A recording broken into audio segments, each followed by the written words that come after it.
Welcome to Mojo TV. బుట్టల ముందుగా headlines.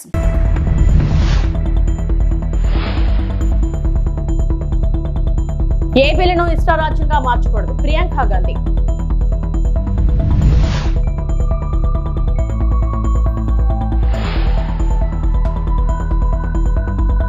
మేలోనే Bhogapuram airport ప్రారంభం, మంత్రి కింజరపు రామ్మోహన్ నాయుడు.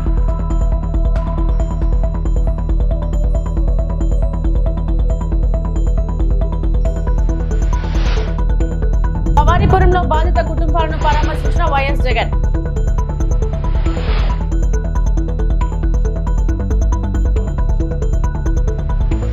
మహాత్మా గాంధీ గ్రామీణ ఉపాధి హామీ పథకం పేరును కేంద్ర ప్రభుత్వం మారుస్తున్న సంగతి తెలిసిందే. ఆ పథకానికి Viksit Bharat G RAM G guarantee for Rozgar and Ajeevika mission Gramin పేరును పెట్టింది. దీనికి సంబంధించిన బిల్లును పార్లమెంట్ లో సోమవారం ప్రవేశపెట్టారు. ఈ నేపథ్యంలో కాంగ్రెస్ ఎంపీలు నిరసన తెలిపారు. గ్రామీణ ఉపాధి హామీ పథకం స్థానంలో కొత్త బిల్లును తీసుకురావాలన్న కేంద్ర ప్రభుత్వ నిర్ణయంపై కాంగ్రెస్ సీనియర్ నేత ప్రియాంక గాంధీ వాద్రా తీవ్రంగా స్పందించారు. ఈ బిల్లు చట్టాన్ని బలహీనపరుస్తుందని వెంటనే వెనక్కి తీసుకోవాలని ఆమె డిమాండ్ చేశారు.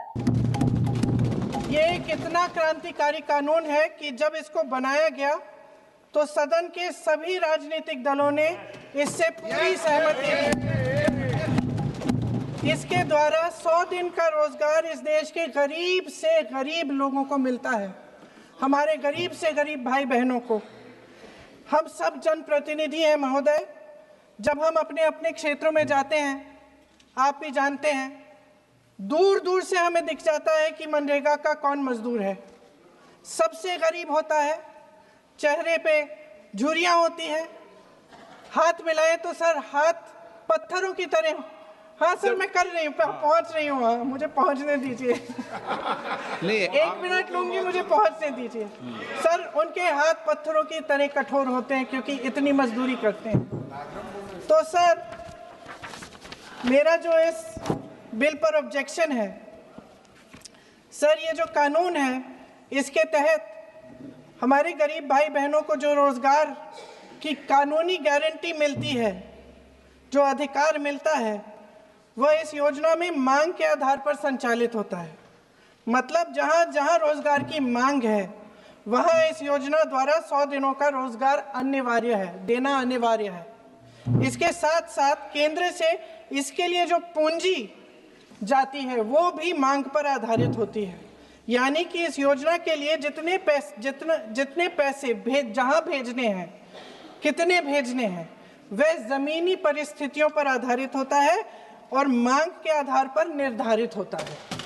सर इस विधेयक की अनुसूची 1 में उपनियम 4(1) और 4(2) द्वारा केंद्र को इजाजत दी गई है कि वह पहले से ही निर्धारित कर लें कि कितनी पूंजी कहां भेजी जाएगी।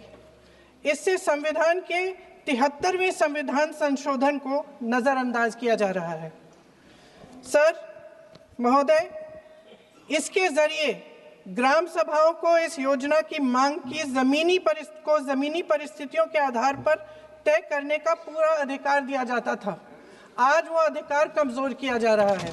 భోగపురం అంతర్జాతీయ విమానాశ్రయాన్ని అందంగా సిద్ధం చేస్తున్నామని కేంద్ర మంత్రి రామ్మోహన్ నాయుడు అన్నారు. వచ్చే నెలలో ట్రయల్ రన్ నిర్వహిస్తున్నట్లు చెప్పారు. విశాఖలో రాడిసన్ బ్లూ రిసార్ట్ లో రాష్ట్ర మంత్రి లోకేష్ సమక్షంలో జిఎంఆర్ మాన్సాస్ ఏవియేషన్ ఎడ్జిసిటీ ప్రాజెక్ట్ కు సంబంధించిన ఒప్పందం జరిగింది. ఈ సందర్భంగా నిర్వహించిన ప్రాజెక్ట్ ప్రారంభ కార్యక్రమంలో రామ్మోహన్ నాయుడు మాట్లాడారు. వచ్చే ఏడాది జూన్ నాటికి ఎయిర్పోర్ట్ ను ప్రారంభించాలనుకున్నామని, కానీ 1 నెల ముందుగానే అందుబాటులోకి తీసుకొస్తామన్నారు. ఎడ్జిసిటీ ఉంటే ఎన్నో విద్యాలయాలు, యూనివర్సిటీలు పెట్టుకోవచ్చన్నారు. ఏవియేషన్ రంగంలో శిక్షణ ఇచ్చేందుకు ఇది ఉపకరిస్తుందని చెప్పారు. భోగాపురం ఎయిర్పోర్ట్ నిర్మిస్తున్నాం, చాలా అందంగా వస్తుంది. అతి త్వరలోనే దాన్ని ప్రారంభోత్సవం కూడా చేసుకోబోతున్నాం. మరొక నెల రోజుల్లో వ్యాలిడేషన్ ఫ్లైట్ కూడా అక్కడ స్టార్ట్ చేయబోతున్నాం.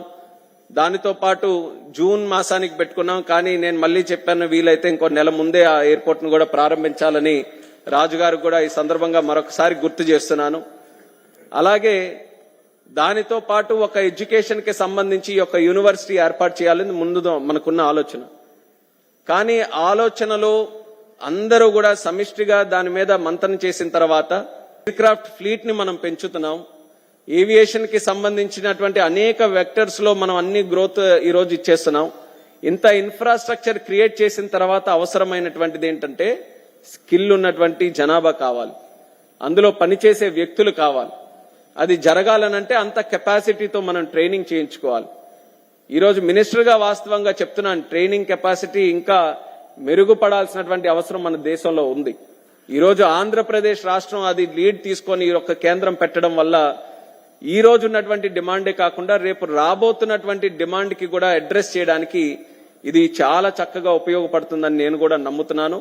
అందరం కూడా కలిసికట్టుగా ఇది ప్రపంచంలోనే ఒక ఉన్నతమైనటువంటి ఒక ఏవియేషన్ కి సంబంధించిన ఎడ్యూసిటీగా తయారు చేయడానికి మేమందరం కూడా దీనికి సంబంధించి కృషి చేస్తామని తెలియజేసుకుంటూ, ఈరోజు పార్లమెంట్ ఉన్నా సరే ఇది ఒక గొప్ప కార్యక్రమం. ఇది ఎట్టి పరిస్థితుల్లో దీన్ని అటెండ్ అవ్వాలని కొంత సమయం తీసుకొని ఈరోజు ఇక్కడికి వచ్చి ఇది అటెండ్ అవుతున్నాను.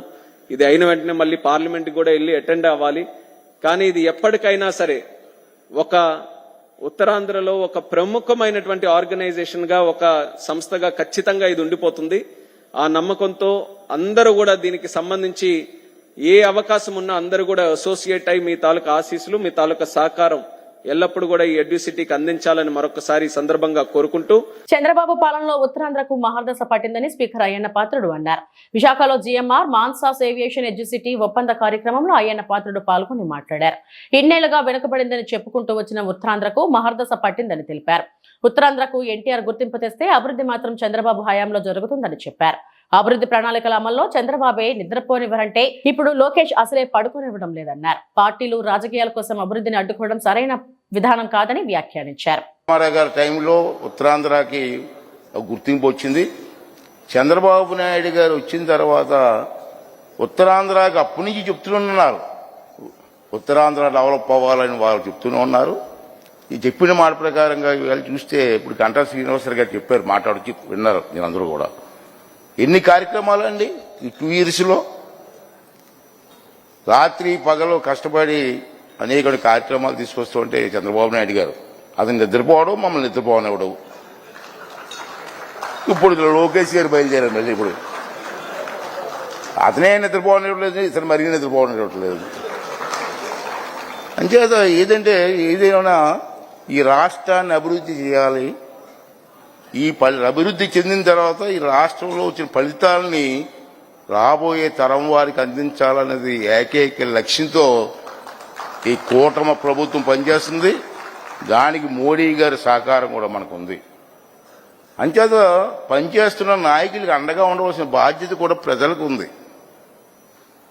ఎన్ని చేసినా కామెంట్ చేస్తున్నారని ఇంకానా, అది బాధ.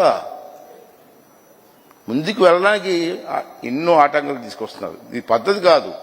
రాజకీయాలు ఉంటాయి కాదన్నాను, పార్టీలు ఉంటాయి. అభివృద్ధి జరుగుతున్నప్పుడు అన్ని పార్టీలు ఏకంగా రాష్ట్రం కోసం పనిచేయాలని చెప్పి విజయవాడ భవానీపురంలో వైఎస్ జగన్ పర్యటించారు. భవానీపురంలోని జోజీ నగర్ లో 42 ప్లాట్ల బాధితులను ఆయన పరామర్శించారు. భవానీపురంలో ఇటీవల ఇళ్లను కోల్పోయిన 42 కుటుంబాల తరపున ఆయన అనేక విషయాలను ప్రస్తావించారు. ఈ సందర్భంగా ఆయన మాట్లాడుతూ సుప్రీంకోర్టులో పిటిషన్ పెండింగ్ లో ఉందని, ఈ నెల 31వ తేదీ వరకు 42 కుటుంబాలకు సుప్రీంకోర్టు ఊరట ఇచ్చిందన్నారు. అయితే పోలీసులు ప్రైవేట్ పార్టీకి మద్దతు తెలుపుతూ ఇళ్లను కూల్చేశారని, 31వ తేదీ వరకు గడువు ఉన్నా అధికార దుర్వినియోగం చేశారని మండిపడ్డారు. ఇళ్లు కూల్చేసి 42 కుటుంబాలను రోడ్డు పాలు చేశారన్నారు. 2.17 ఎకరాల విలువ 150 కోట్లకు పైగా ఉంటుందని, 42 కుటుంబాలు 25 ఏళ్లుగా ఇక్కడే ఇళ్లు కట్టుకుని ఉంటున్నాయని, వాళ్ళ ఇళ్లను ధ్వంసం చేశారని వైఎస్ జగన్మోహన్ రెడ్డి పేర్కొన్నారు. అధికార దుర్వినియోగం అనేది ఎలా ఉంటుందన్న దానికి నిదర్శనం ఇది. ఓవైపున కేసులున్నాయి, సుప్రీంకోర్టులో కేసు జరుగుతూ ఉంది. డిసెంబర్ 31వ తారీఖు వరకు వీళ్ళకి వెసులుబాటు ఉంది. మరోవైపున ఆ కేసు అక్కడ కొనసాగుతూ ఉండగానే 200 మంది పైచిలకు పోలీసులు ఇక్కడికి వచ్చి ఏకంగా ఈ పోలీసులు ఈ అన్యాయస్తులకు మద్దతు ఇస్తూ బుల్డోజర్లు పెట్టి పేదలను, మధ్యతరగతి వాళ్ళను రోడ్డు పాలు చేసిన ఘటన ఇది. నేను అడుగుతా ఉన్నాను, ఇక్కడే ఈ 2 ఎకరాల 17 సెంట్లలో దాదాపుగా 25 సంవత్సరాల నుంచి, అంటే 2001 పై నుంచి, 2001 ముందు నుంచి 25 సంవత్సరాలుగా వీళ్ళు ఇక్కడ నివాసం ఉంటా ఉన్నారు. ఇందులో చాలా మంది ఇల్లు కట్టుకున్నారు.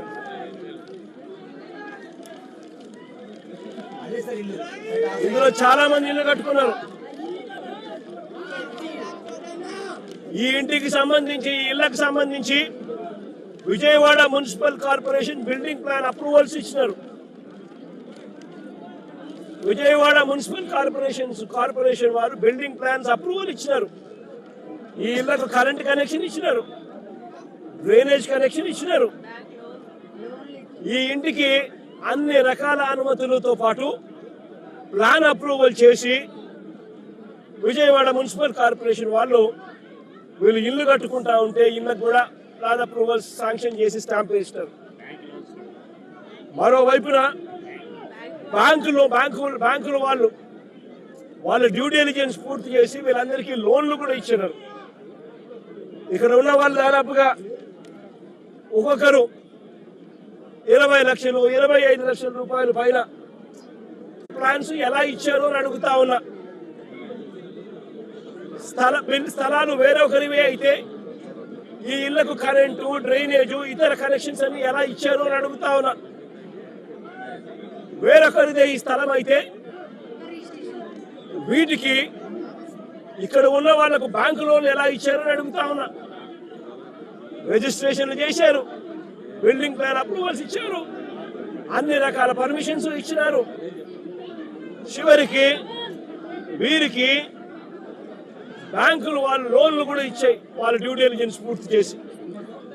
మన ఇన్ని సవ్యంగా ఉన్నప్పుడు ఇది ఏ రకంగా గవర్నమెంట్ ముందుకు వచ్చి వీళ్ళకి ఎటువంటి న్యాయము చేయాలి అని కనీసం ఆలోచన కూడా లేకుండా, ఎటువంటి ముందస్తు నోటీసు కూడా ఇవ్వకుండా వీళ్ళ ఇళ్లలో ఉండగానే 200 మంది పోలీసులు పైచిలకు వచ్చి ప్రైవేట్ వ్యక్తులకు మద్దతు ఇస్తూ ఆర్థికంగా వెనుకబడిన వారికి సీఎం రిలీఫ్ ఫండ్ అండగా నిలుస్తుందని ఏపీ మంత్రి అనగాని సత్యప్రసాద్ అన్నారు. బాపట్ల జిల్లా రేపల్లిలోని టీడీపీ కార్యాలయంలో 41 మందికి 86 లక్షల విలువైన చెక్కులను మంత్రి అందజేశారు. ఇప్పటి వరకు ఈ నియోజకవర్గంలో సీఎంఆర్ఎఫ్ ద్వారా 10 కోట్లు ఇచ్చినట్లు చెప్పారు. 5 ఏళ్ల వైకాపా పాలనలో ఏ పేదవాడికి సీఎం రిలీఫ్ ఫండ్ అందలేదన్నారు. కోటి సంతకాలంటూ వైకాపా నేతలు నాటకాలు మొదలు పెట్టారని మంత్రి విమర్శించారు. 2 ఏళ్లలో మెడికల్ కాలేజీల నిర్మాణాన్ని కూటమి ప్రభుత్వం పూర్తి చేస్తుందన్నారు. వైకాపా అధికారంలో ఉన్నప్పుడు ఒక్క మెడికల్ కాలేజీలు కూడా పూర్తి చేయలేదన్నారు. జగన్ కు అప్పట్లో రుచికొండపై ఉన్న శ్రద్ధ మెడికల్ కాలేజీలపై లేదని విమర్శించారు. 2019-24లో రాష్ట్రాన్ని అంధకారంలోకి తీసుకెళ్లారన్నారు. కూటమి ప్రభుత్వం వచ్చాక రాష్ట్రం అన్ని రంగాల్లో అభివృద్ధి పదంలో ఉందని చెప్పారు. రానున్న రోజుల్లో విశాఖ ఐటీ హబ్ గా మారుతుందన్నారు. కేంద్ర ప్రభుత్వం కూడా నిన్న హర్షించిందో పార్లమెంట్లో కూడా పీపీపీ మోడల్ అనేది ఎలా ఉంటుంది, దాని వచ్చే ఫలితాలు ఎలా ఉంటాయని చెప్పేసి చెప్పింది. దాని ముందనే ఊహించి గౌరవ ముఖ్యమంత్రి చంద్రబాబు నాయుడు గారు పీపీపీ ద్వారా అయితే 2 ఏళ్లలో పూర్తి చేస్తాం, వైసీపీ వాళ్ళు ఇస్తున్నటువంటి ప్లాన్ అయితే 25 సంవత్సరాలు అవుతుందో అది కేవలం 2 సంవత్సరాలు పూర్తి చేసి ఆ 25 సంవత్సరాలు దాదాపుగా 15 కోట్ల పైచిలకు ఎవరైతే ఇబ్బంది పడుతున్నారో వాళ్ళకి ఉచితంగా ఫ్రీ సీట్లు కూడా 42% నుంచి 50% పెరిగి ఉచితంగా చదువుకోవడానికి కానీ, అలాగే ఒక మంచి క్వాలిటీ డాక్టర్స్తో వైద్యం అందించే విధంగా ఈ యొక్క ప్రణాళికతో పీపీపీ మోడల్తో ఒక ప్రణాళిక వేసుకుని ముందుకు వెళ్తూ ఉంటే వీళ్ళు ఊరికైనా ఎటు మంచి చేయలేదు వాళ్ళ గతంలో. రాబోయే రోజుల్లో జీవితంలో ఎప్పుడన్నా 50 సంవత్సరాల తర్వాత కర్మించినా కూడా ఆ పార్టీ ఎవరికి మంచి చేసే పార్టీ కాదని చెప్పి పాతాళాలను నొక్కేసిన తర్వాత కూడా కోటి సంతకాలని చెప్పి 10 మంది తిరుగుతా ఈరోజు అంతా కూడా అంటే తప్పుడు ప్రచారం తీసుకెళ్తాం. గంజాయి సాగుపై ఉక్కుపాదం మోపిన పోలీసులు. గంజాయి సాగు చేస్తే కఠిన చర్యలు హెచ్చరించిన ఎమిగ్నూరు డీఎస్పీ భార్గవి. ఎమిగ్నూరులో గంజాయి సాగు కలకలంపై చర్యలు. 5 నిందితులు అరెస్ట్. 5 కేజీల గంజాయి స్వాధీనం. ఎమిగ్నూరు పట్టణ శివారు ఆశ్రమం వద్ద గంజాయి సరఫరా చేస్తున్న నిందితులు. నందవరం మండలం కనకవీడు గ్రామంలో గంజాయి పంట సాగు చేస్తున్న నిందితులు. 5.4 కేజీల గంజాయి స్వాధీనం. 5 నిందితుల అరెస్టు చేసిన ఎమిగ్నూరు రూరల్ పోలీసులు. గంజాయి సరఫరా అమ్మకాలపై అనుమానం వస్తే పోలీసులకు సమాచారం ఇవ్వండి, స్పష్టంగా ప్రజలకు సూచన చేసిన ఎమిగ్నూరు డీఎస్పీ భార్గవి. ఆశ్రమం లేదండి, ఆశ్రమం వెనకాల రాళ్లు అవి ఉన్న ప్రాంతంలో వీళ్ళు వెనకాల గుట్టలు ఉన్నాయి. ఆ గుట్టల దగ్గర ఉన్నారని సమాచారం వచ్చింది. ఆరబెట్టుకుని ఉన్నారు. అది కొంచెం ఈ పొలాల్లోంచి తీసుకుని వచ్చి ఎండబెడుతున్నారు అమ్మడానికి. సో ఆ రాబడిన సమాచారం మేరకు గుట్టలు వెనకాల ఉన్నారు. అక్కడ అరెస్ట్ చేయడం జరిగింది వాళ్ళని. వాళ్ళ దగ్గర నుంచి ఇన్ఫర్మేషన్ మేరకు మనం ఆ పొలాల్లోకి లోపల కంటే వెళ్ళి చూడగా అక్కడ కొన్ని మొక్కలు సాగు చేస్తూ కనపడితే ఆ బోయ గంగప్ప అనే వ్యక్తిని ఆ మొక్కలతో సైతం అరెస్ట్ చేయడం జరిగింది. మొత్తం వీళ్ళ 5 దగ్గర ఉన్న గంజాయి కలిపి 5 కేజీల 490 గ్రాములు ఉంది.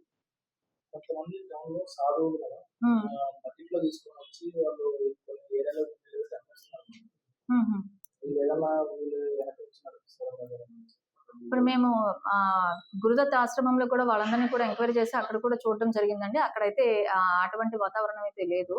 వాళ్ళను కూడా ఇదే విధంగా ఇట్లాంటి ఇన్ఫర్మేషన్ ఏదైనా ఉంటే మా దృష్టికి తీసుకురండి అని చెప్పేసి చెప్పడం జరిగింది. ఇలాంటి ఇన్ఫర్మేషన్ ఎవరి దగ్గరైనా ఉంటే మా దృష్టికి తీసుకొస్తే తక్షణం వాళ్ళ మీద కఠిన చర్యలు తీసుకుంటాము.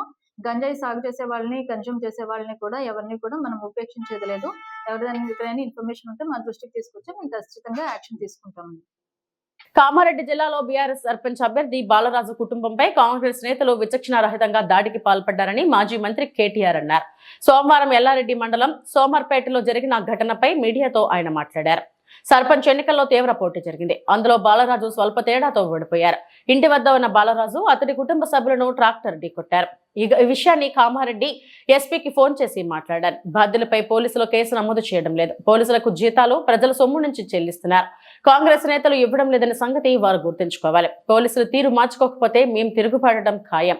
హత్యాయత్నం కింద కేసు నమోదు చేసి బాధ్యులపై చర్యలు తీసుకోవాలి. శాంతి భద్రతల సమస్య రాకుండా పోలీసులు సక్రమంగా విధులు నిర్వహించాలని కేటీఆర్ అన్నారు. ఖచ్చితంగా నేను ప్రభుత్వాన్ని డిమాండ్ చేస్తా ఉన్నా, మీరు వెంటనే స్పందించి ఏ కాంగ్రెస్ కార్యకర్తలైతే కిరాతకమైన ఈ పనికి ఒడిగట్టినరో వారిని అటెంప్ట్ మర్డర్ కింద ఒక్కరినే కాదు 4-5 కలిసి చేసినారు. ఇది చేసిన వాడు ఒకడు, చేపించిన వాడు 4-5 ఉన్నారు. అందరినీ అటెంప్ట్ మర్డర్ కింద బుక్ చేయాలి. ఖచ్చితంగా కఠినంగా శిక్షించాలని డిమాండ్ చేస్తా ఉన్నాం. రెండవది, ఆ కుటుంబం ఇవాళ నష్టపోయి మొత్తం పిల్లా పాపతో సహా ఇవాళ హాస్పిటల్ ముందు దాదాపు 4 రోజులు ఇక్కడ ఉండే పరిస్థితి.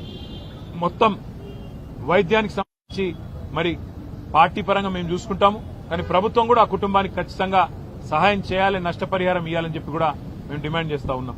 దాంతో పాటు నేను ఇంకొక మాట కూడా ఈ రాష్ట్ర ప్రభుత్వానికి, ముఖ్యంగా రాష్ట్రంలో ఉండే పోలీస్ యంత్రాంగానికి చెప్తా ఉన్నా, మళ్లీ చెప్తా ఉన్నా, మేము 2 ఏళ్లైంది ఈ ప్రభుత్వం వచ్చి. మొన్న నల్లగొండ జిల్లాలో ఏ రకంగా దుర్మార్గంగా ఈ ప్రభుత్వం, ఈ పార్టీ, కాంగ్రెస్ పార్టీ వ్యవహారం చేసిందో, మా మల్లయ్య యాదవ్ గారిని అక్కడ మర్డర్ చేసి మొదటి విడత పోలింగ్ కంటే ముందే మర్డర్ చేయడం జరిగింది. నల్లగొండ నియోజకవర్గంలో ఒక సోదరుడు, ఒక బీసీ సోదరుడు, ఆయన కూడా నామినేషన్ వేస్తే నామినేషన్ వేయొద్దని బెదిరించి కొట్టి ఆఖరికి కిడ్నాప్ చేసి ఆయనకు మూత్రం దాగిచ్చారు. అయినా కూడా ఇంతవరకు కేసు పెట్టలేదు అక్కడ ఉండే పోలీస్ యంత్రాంగం. ఈ రకమైన అరాచకాలు ఏవైతే ఇవాళ రాష్ట్ర వ్యాప్తంగా జరుగుతున్నాయో, ఇటు కామారెడ్డి జిల్లా ఎల్లారెడ్డిలో గాని, అక్కడ సూర్యాపేట జిల్లాలో గాని, నల్లగొండ జిల్లాలో గాని, ఇవన్నీ కూడా గుర్తుపెట్టుకుంటున్నాము. ఇవన్నీ కూడా ప్రజలు కూడా గమనిస్తా ఉన్నారు. పోలీస్ యంత్రాంగాన్ని నేను మళ్లీ కోరుతున్నా, ఇప్పటికైనా స్పందించండి, మీ డ్యూటీ చేయండి. ఒకవేళ మీరు చేయని పక్షంలో మరి మేమే డ్యూటీ చేయాల్సి వస్తుంది. తప్పకుండా శాంతి భద్రతల సమస్య వస్తుంది. దాడికి ప్రతి దాడే సమాధానం అనుకుంటే మేము కూడా తెగబడాల్సి వస్తుంది. తిరగబడ్డప్పుడు మరి మీకే ఇబ్బంది అవుతుంది, గుర్తుపెట్టుకోమని చెప్పి కూడా కోరుతూ, రాష్ట్ర ప్రభుత్వాన్ని మళ్ళొక్కసారి నేను చెప్తా ఉన్నా, మరి రేపు మళ్లీ ఇంకో దశ ఎన్నికలున్నాయి. ఈ రకంగా ఆవేశాలకు లోనయ్యే విధంగా మీ కార్యకర్తలను మీరేదైతే రెచ్చగొడుతున్నారో ముఖ్యమంత్రి గారు మీ భాషతో ఇష్టం వచ్చినట్టు మాట్లాడుతూ, నోటికొచ్చిన దూషణలు మాట్లాడుతూ, ఇది మంచిది కాదు ప్రజాస్వామ్యంలో. ఇకనైనా సవరించుకోండి, లేకపోతే జరగబోయే పరిణామాలకు మీరే బాధ్యత వహించాల్సి ఉంటుందని చెబుతూ, భారతి గారి కుటుంబానికి, అదేవిధంగా గాయపడ్డ మిగతా కుటుంబాలకు కూడా వైద్య ఖర్చులు మొత్తం పార్టీ నుండే మేమే భరిస్తాము. తప్పకుండా ప్రతి కార్యకర్త కూడా పార్టీ అండగా ఉంటుందని చెప్పి కూడా మరొక మాట చెబుతూ అట్లాగే మా నాయకులు, కార్యకర్తలకు కూడా నా విజ్ఞప్తి, నా ప్రార్థన, దయచేసి మీరు సంయమనం పాటించండి. తిరుపతి జిల్లా శ్రీకాళహస్తీశ్వర ఆలయాన్ని రష్యా దేశానికి చెందిన భక్తులు దర్శించుకున్నారు. మంగళవారం సుమారు 30 మంది ఆలయానికి చేరుకుని సాంప్రదాయ వస్త్రాలు ధరించి రాహు, కేతు, సర్పదోష నివారణ పూజల్లో పాల్గొన్నారు. అనంతరం శ్రీ వాయులింగేశ్వర స్వామి సమేత శ్రీ జ్ఞాన ప్రసూనాంబికా దేవిని దర్శించుకున్నారు. ఆలయంలోని శిల్పకళను వీక్షించి ఆశ్చర్యం వ్యక్తం చేశారు. తమ మొబైల్ ఫోన్లలో ఆలయ అందాలను చిత్రీకరించారు.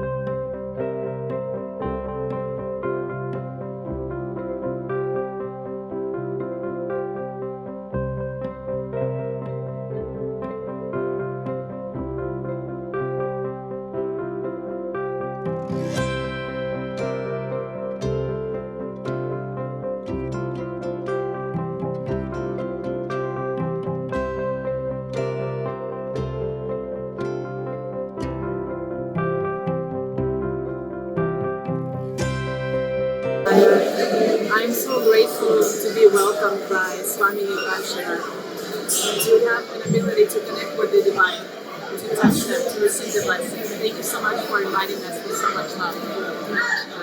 For us to be visiting this place, the invitation of Swami Ananjana, since it's a great pleasure for the delegation to be present in India. Thank you very much, a very warm welcome. Thank you. Jai Gurudev everybody, we are Bhakti Marga, Paramahamsa Vishwananda devotees, and we are happy to be here again, and we are very, very thankful to Swamiji. ఇవి ఇప్పటివరకు నా bulletin updates. నమస్తే.